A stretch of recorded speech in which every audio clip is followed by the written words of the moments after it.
We, All right, welcome to day 2 of ICCC here in Murfreesboro, greater Nashville area, Tennessee. And my name is Brown Leader. I'm with the Hyperspace Heroes podcast. I've got DB with me, and we're speaking to voice actress Sarah Cravens here, a Tennessee native, right? Oh, Tennessee native, born and raised, Right you guys, on. down the street in Cookeville. Cookeville, right? Yeah, on. Right. yeah. On.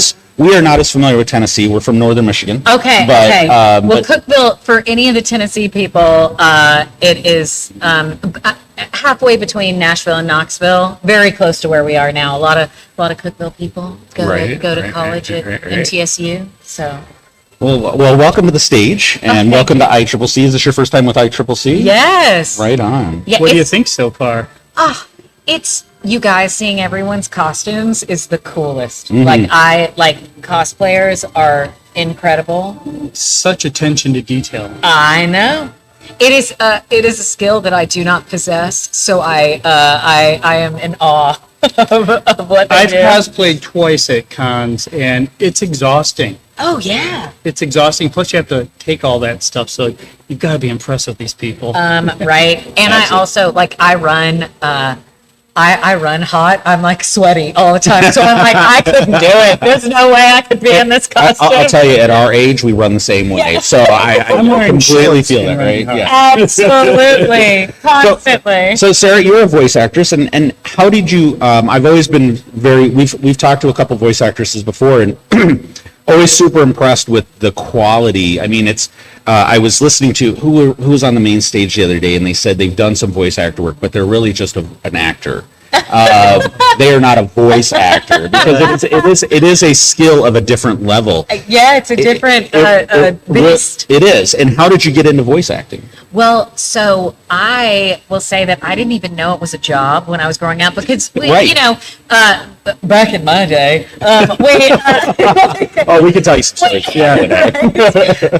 but, when I was growing up, celebrities weren't doing animation. They weren't doing cartoons. So we didn't, that wasn't like a job that people think of. And then I moved to Los Angeles. I grew up here, moved to LA, and I was doing comedy. And there was a voiceover agent that saw me and was like, "Hey, you're a great improviser. Have you ever thought about doing voiceover? Improvisers tend to be really good at voiceover." Oh, okay. And I was like, I just moved here. I haven't thought of doing anything. That sounds awesome. Right, it's a gig. It's a paid gig. I'll take it. Yeah.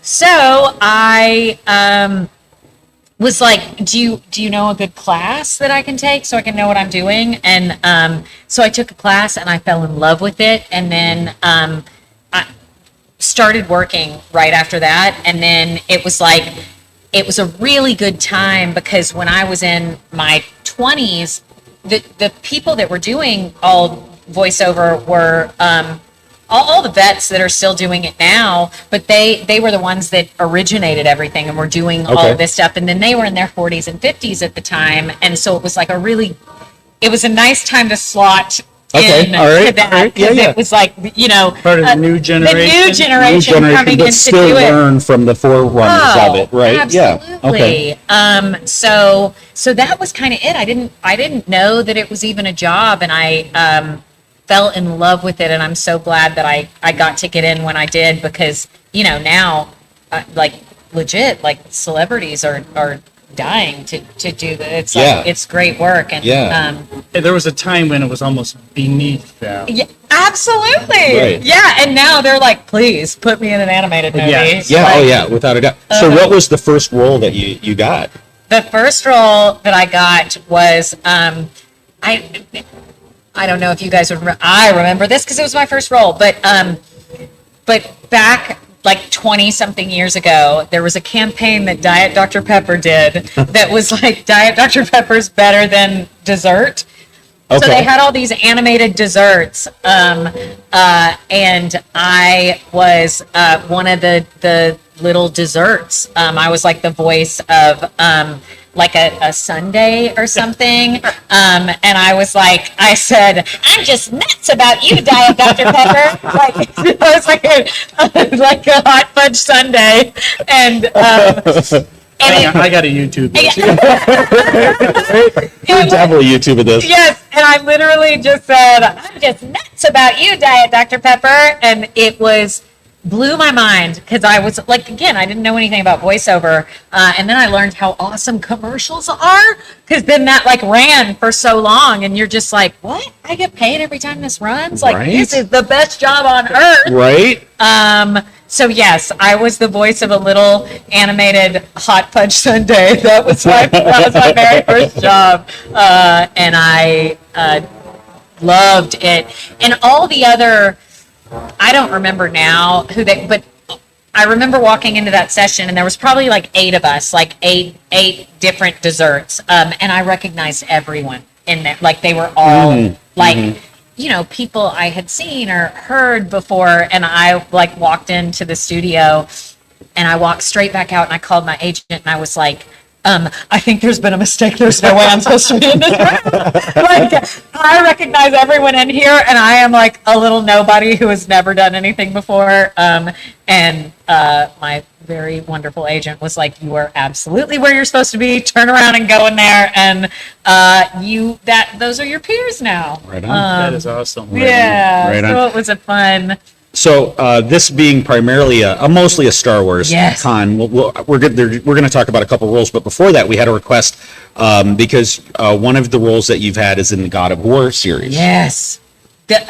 Man, what a dream project. And I got to say, too, when it comes to video games, everything is so under wraps. Everything is like code named and whatever. So you rarely know what you're working on until you go in. Oh, like when interesting. you get auditions, Yeah. it's code named. The characters are code named. So you don't know until you go in to record the session, like what this is. And historically, we've heard about that with like actors for like Star Wars projects, but it's like that for other franchises as well? Absolutely. Okay. Yeah, and video games for sure, because they're, leaks and everything, and it's years and years and years to put these games out. And so with God of War, it was some code name, project code name. The character had a code name, and there was this monologue in the audition that we were supposed to record and send in and whatever.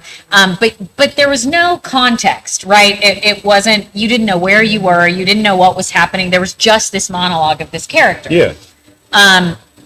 So what you do as an actor is you look at it and you're like, okay, well, I make something up. You have to have your own interpretation of it. Exactly. You've got to look at it and be like, well, I'm going to create something. I'm going to decide who this character is, right?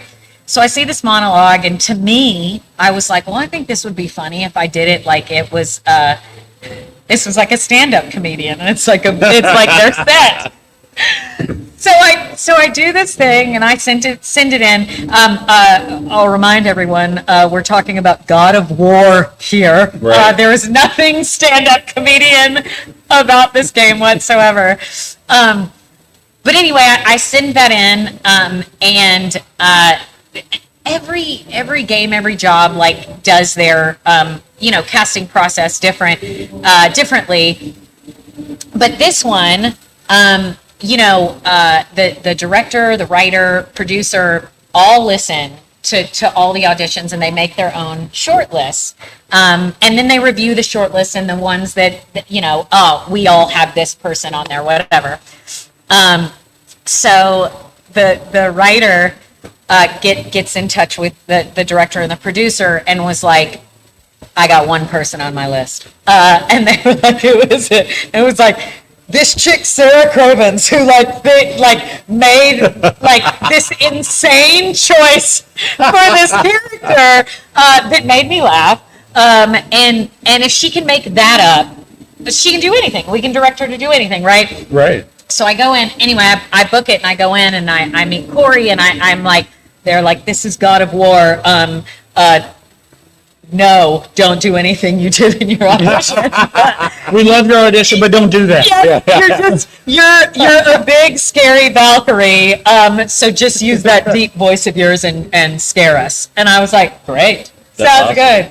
But it's that happens all the time with video game stuff, because you just don't know what you're doing, so you you take big swings and you create something, and and it's awesome that the people that are listening know that if you can create something from nothing, then given direction, you all absolutely can bring it to life. Yeah, right on. Right Yeah, on. so Very I cool. love, and then it was like one game of the year, and it was just a beautiful thing to be a That's part awesome. of. That's very cool. That's very cool. All right, so obviously I said we were going to circle back to Star Wars. You've had a Yeah. couple different roles in Star Wars. Yeah. In the bio for the con, it talked about playing character Death Sticks Yes. in a Star Wars mobile RPG. Yes. What? How did you get? Was the process to get into Lucasfilm and all of that the same kind of thing, where everything's top secret and Yes. So top secret in that you don't know what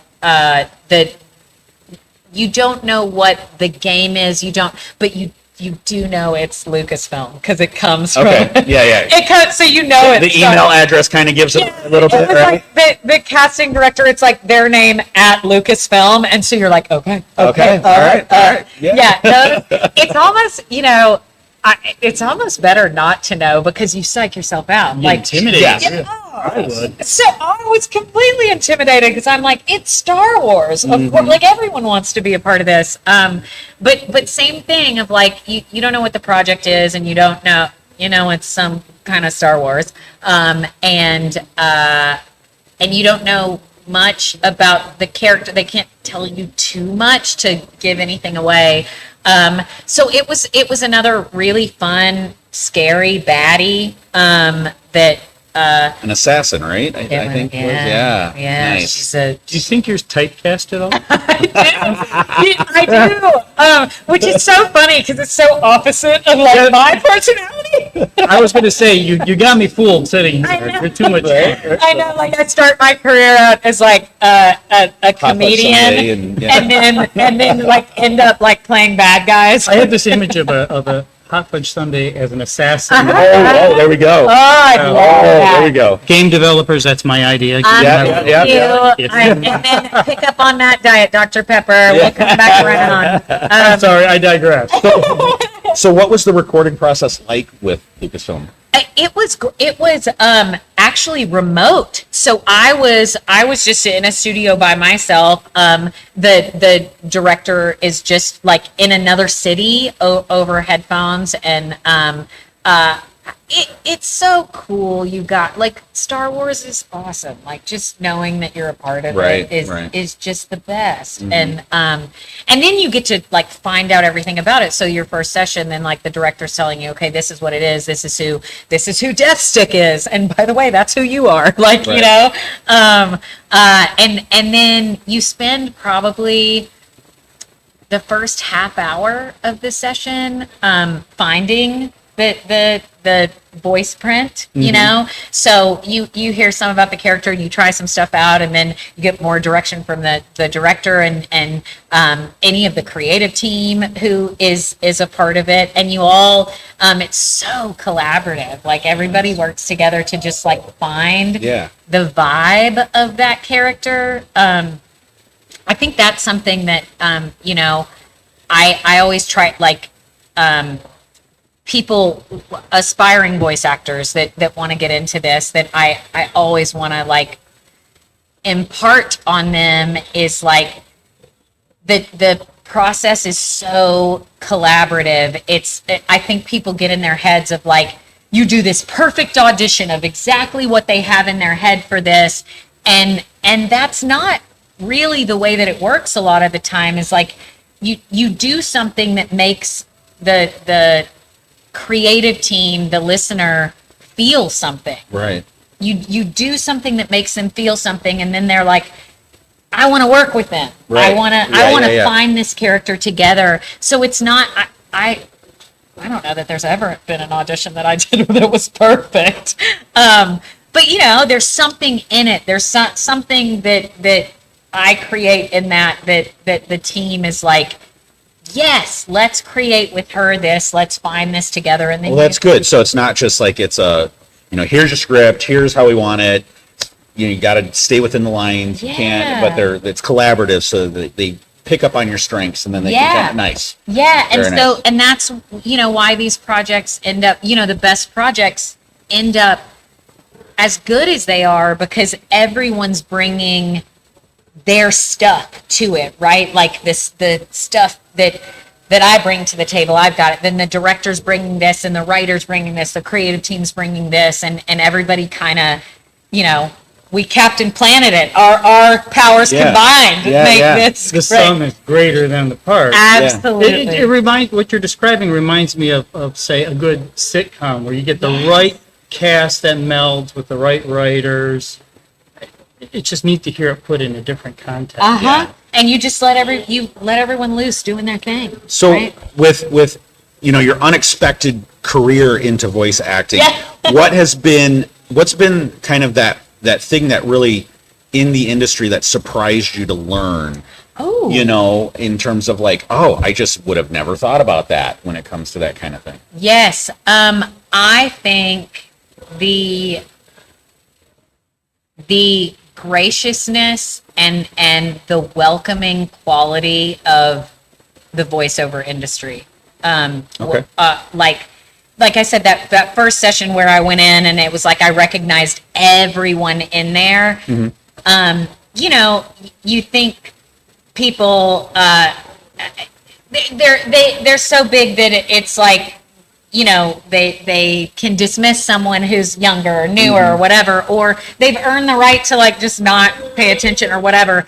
And it couldn't have been more opposite than that. It was like every person in there was like, welcome to the team, kid. You're one of us now. Cool. Like it, and that has been hands down my experience with like everyone in this industry, that they're so welcoming and so supportive. And I've had like friends that will, they get an audition and they're like, you know what, Sarah would be amazing at this. You gotta have her read on this. Yeah. There's this really beautiful support system and camaraderie and support system, and you give and you take, and I think you touched on it earlier where you talked about you put good out there in terms of like being good to others, and that it reciprocates in your industry. That's nice to hear, because a lot of times people think because voice acting is a portion of Hollywood, so you always hear about the dog eat dog kind of mentality, and everybody's out for themselves kind of thing. So that's great to hear. And I have personally not found that in the voiceover world, and it's a beautiful thing, and I try to do that too, of like any new person that I'm like, okay, come on, welcome to the team. Welcome to the team. Here's you put the ladder down for everybody else to be a part of this. Pass out what you've learned. Yeah, that's awesome. Oh, yeah. So I want to circle. To the other Star Wars project you mentioned before we came on stage today. You really glowed when you talked about it, which was you've been in Lego Star Wars as a lot of the voices of stormtroopers. So many of the stormtroopers, they're like when they die and whatever, and they're like fighting lines. That such a fun session, and it's such a silly is not the right word. Like it's just fun and like it's not serious. It Lego, right? So that was awesome. I don't remember. It wasn't through Death Stick. I know it came after Death Stick when I did Lego Star Wars. I think I was working on something else at Warner Brothers. I was doing, I think Batman or something. And then Warner Brothers was also doing Lego Star Wars. And so then I came, like that producing team were like, let's have her in for this. And then, are you kidding me? You get to come in and like voice baddie stormtroopers like for several sessions. So I love that, and that one's fun. That like anybody plays, and I'm like, well, wait till you like kill a stormtrooper, or they kill you, and like that's me fighting with you.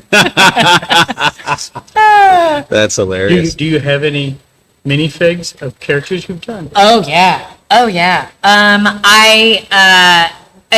I also Lego Masters, the show yeah. so they had, obviously, like, Will Arnett is like their thing, but they had in last season they introduced a talking minifig, and I was like the minifig that that talked to the contestants on Lego wow. Masters. Nice. So that was awesome. That's very I need cool. to get a minifig of that. Yeah, Yeah. you do. Yeah, you do. I got some Funko Pops of characters and stuff, but yeah, I need to get. I don't have a Funko of a stormtrooper, but I need to do that. Yeah. Yeah. Right on. Yeah. Yeah. What kind of other franchises have you mentioned Batman? Yes. My first video game was Halo, so that was fun. So how did you transition again? How did you transition from a Talking Sunday and a Dr. Pepper commercial to the video game market? Going from commercials to video game. Yeah, you throw a bunch of stuff at the wall Okay, all right. and hope you book it. You're constantly, when you have a really great agent that I was very fortunate to have, you're just getting a bunch of auditions for a bunch of different things. Yeah. And so commercials were the first thing that I really started working in.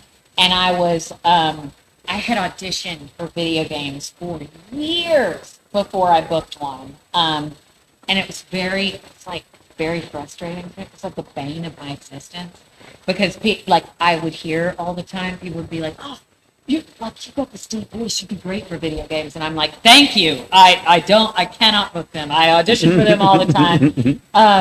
And so I was so frustrated one day, and I'd gotten this audition. It was a video game, and I was like, "I'm not going to book it. I don't ever book these, whatever." So I went in my booth and I just cracked something out. And I left the mistakes in, and I all the weird breaths and whatever. And I just was like, whatever, I don't care. I'm not spending any time on this. I'm never going to book it. Of course, that's the one that I book, and it ends up being Halo. And then that springboarded into everything else, because that was also at Warner Brothers. And so the very next week I was working on Batman, and then that turned into Power Girl and Injustice, and then Frost and Mortal Kombat. So they all the producer on one and the director on one, then you're in all of their projects from that point on. But I think what I learned from that me crapping out that audition was I was being too precious and too perfect with it. And when you're in the middle of battle, which is what many video games are, you don't have time to be how do I say this line beautifully, right? You're getting shot at. And so it was that exhaustion and the reality of me just being I'm going to say this the way that I would say it and the way I sound. And that audition was yeah, that's real. That's what a real person sounds like. So I learned a lot from that, and then was able to like I said, turn that one game into a ton of video game projects after that, because I was like, oh, it's not about sounding perfect or pretty or whatever. It's about just being real in that moment, because like I said, when you're getting bombs thrown at you, you don't have time. yeah. You're not gonna. It's not Shakespeare. You're not gonna to quote think about eloquently. how pretty can I make this. Right. What has been your so video games kind of seem to be really where your focus is, right? Yeah. What's been your favorite so far that you've booked? That is so hard. I love Power Girl because I love her lines. She's funny, and she's harsh. Yeah, there you go. Always mean. Always playing the baddie. Always Right? baddie. Always playing the Always baddie. mean. There is another. This is I love playing I love playing side characters that are there for no other purpose than to be funny. Okay. Those, I know the feeling. Yeah, Yeah. right. That's why we have them on the show. Yeah, right. I don't say much, but it has to be impactful. Exactly. It's so. Those are some of my favorites because you're these like NPCs that they're not the ones where people are like, oh, you're Frost in Mortal Kombat or like whatever. Like it's not those, but those I'm the most proud of because when you can take a character that is like has non-consequential lines and you can make them like meaningful. Yeah. That is like what's exciting Yeah. to me. And it sounds like it kind of goes back to your comedy background Yeah. too. Yeah, right. Yes, And and when I get to when the directors just let me just let you go. let me Yeah, go. just let you go. Just let it flow and just Yes, I was just going to ask, your comedy background, was it in a group or was it stand up or was it improv? it was improv. It was improv, and so that's another thing that I would say to anybody that wants to do this, like go take an improv class because if you can feel comfortable like making something out of nothing, it will make scripts easier for you. Well, I honestly, I think improv classes are good for any walk of For life. anyone They really in the are. world. It really, anything, because how many times are you just caught on the spot and you gotta, it trains the brain to start to kind of, to be Yeah. able to adapt in the moment, pivot. That's one thing us doing this podcast has kind of taught me, and it's Right. been, we've had those interviews where you just gotta pivot, and you gotta go with it. And that like nothing what I love about it the most is like nothing is a mistake, right? Which I'm sure you guys and that you're like, oh yeah, you should did see our it." episodes. Yeah.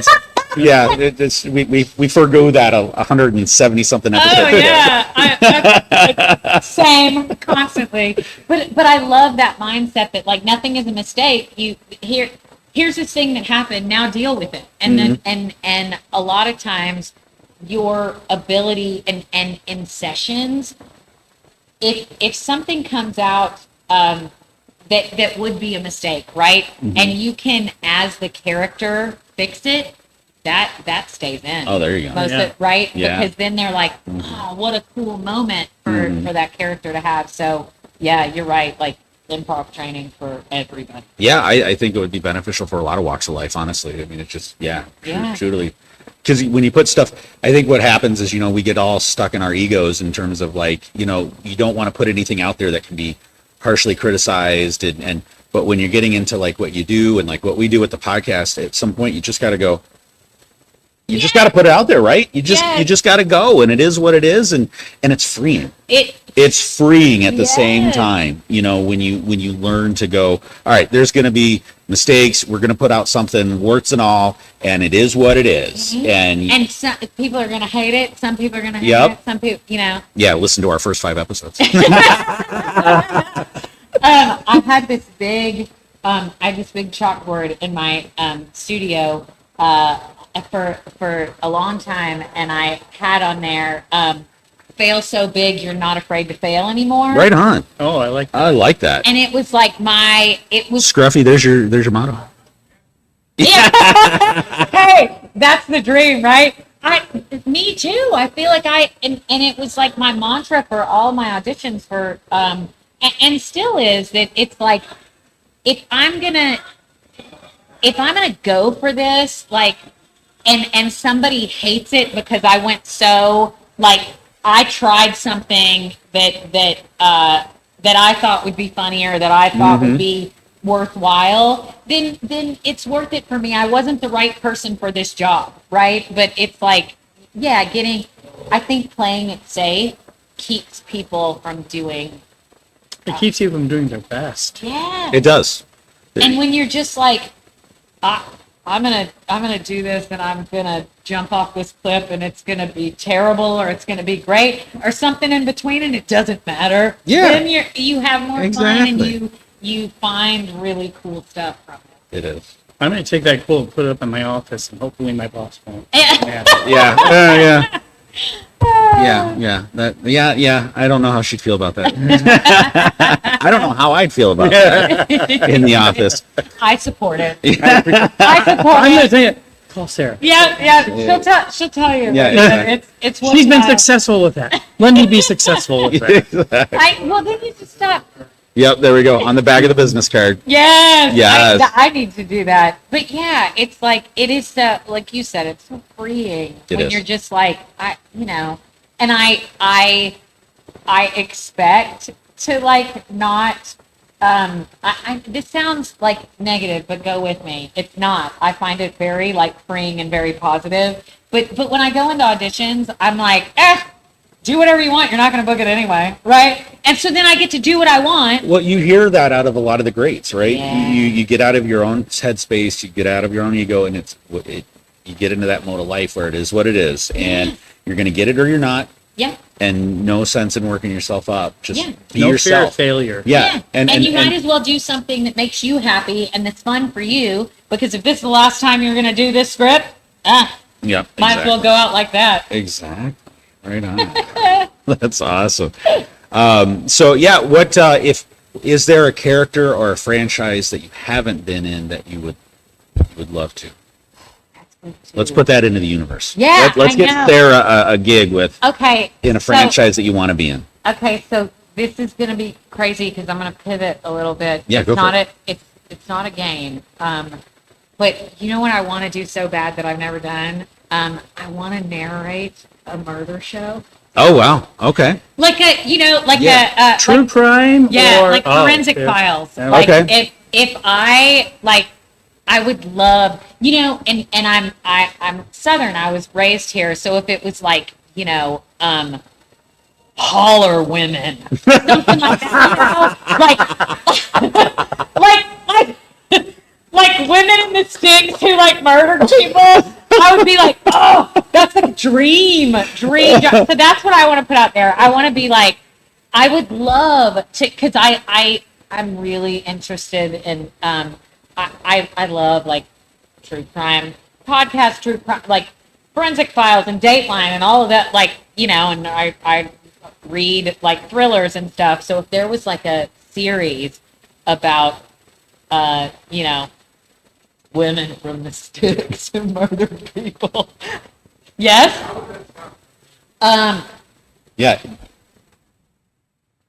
On July 31st, down in the swamps of Mississippi. Very nice. Very nice. Mary Beth had it up to here with her husband, and everybody on the block knew it. This one we didn't think it could get any better. At the 4th oh of my July God. parade, I'm hitting the subscribe everyone button. knew something was going down. That something like that, right? Right? Yeah. Absolutely. I would be into that. I've already Thank clicked. you. I've already clicked the subscribe button. Right? I hear a female Morgan Freeman right here. Yeah. Oh, Yes! nice. I don't mean to compare you to somebody, but if you have to be compared to You know somebody, what? Morgan Freeman's not a Please bad place compare to be. me, please. All right. Yes, I know that's not a franchise, but that's like the first thing Let's that came. make it a franchise. Yeah, A&E absolutely. Discovery, are you listening? Oh Right, man, right. Play, or like listen, make that a game where you just like go around, abusive people get beat up. People who are mean to animals get beat up. I would narrate that. Oh, yeah. Yeah. I support that. Yeah, I'd support that Yeah. as well. Yeah, Uh-huh. yeah, right on. Well, Sarah, it has been an absolute joy to get to know you and talk to you. And one of the things that we do on our show is that any of our guests that we have on become honorary. So we do a thing on our show. We call ourselves Brown Squadron. And so in the Star Wars universe, and with that, all of our guests become honorary members of Brown Squadron. Yeah. So we're going to give you a flight designation and a call sign. And then you always have an open invitation on our show. Oh, and thank anytime you. you want to come on. And so we're going to give you the flight designation of Brown 95. Yes. And call sign. We've already given out Death Stick. What's that? Holla? Holla? Yeah. All right, that's it. Holla. Brown 95. Holla. Holla.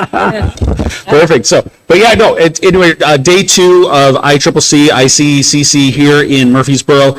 Come on down, see Sarah, have her do some voices for you, get her autograph, get your pictures taken with her. An amazing woman, an amazing talent, and available here today. It's still day 2 of ICCC, and we still got one more day tomorrow. And so with that, this is Brown Squadron signing off. Brown 95. Brown 95. This is Brown Squadron signing off.